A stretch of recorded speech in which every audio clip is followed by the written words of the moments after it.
નર્મદા યોજના મામલે પ્રદેશ કોંગ્રેસ પ્રમુખનું નિવેદન। નર્મદા યોજના ગુજરાતની જીવાદોરી સમાન છે। અમિત ચાવડાનું આ નિવેદન છે। નર્મદા યોજનાના વિકાસ પાછળ ખર્ચ કરાઈ રહ્યો છે। ભાગીદાર રાજ્યો પાસેથી ગુજરાતને કરોડોની વસૂલાત બાકી છે। મહારાષ્ટ્ર, રાજસ્થાન અને એમપી પાસેથી 8,000 કરોડ રૂપિયા લેવાના બાકી છે। કેન્દ્ર સરકાર હસ્તક્ષેપ કરીને બાકી રકમ અપાવે તેવી અમિત ચાવડાએ માંગ કરી છે।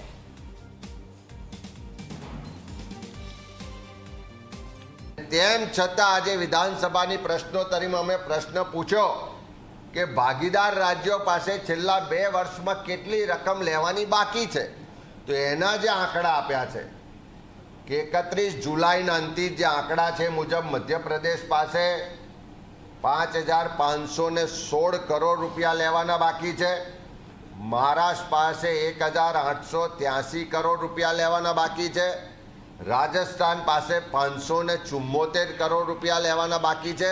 આ ત્રણેય રાજ્યોનો જો સરવાળો કરીએ તો 7,900 એટલે લગભગ 8,000 કરોડ રૂપિયા આ પડોશી રાજ્યો પાસેથી આપણે લેવાના નીકળે છે।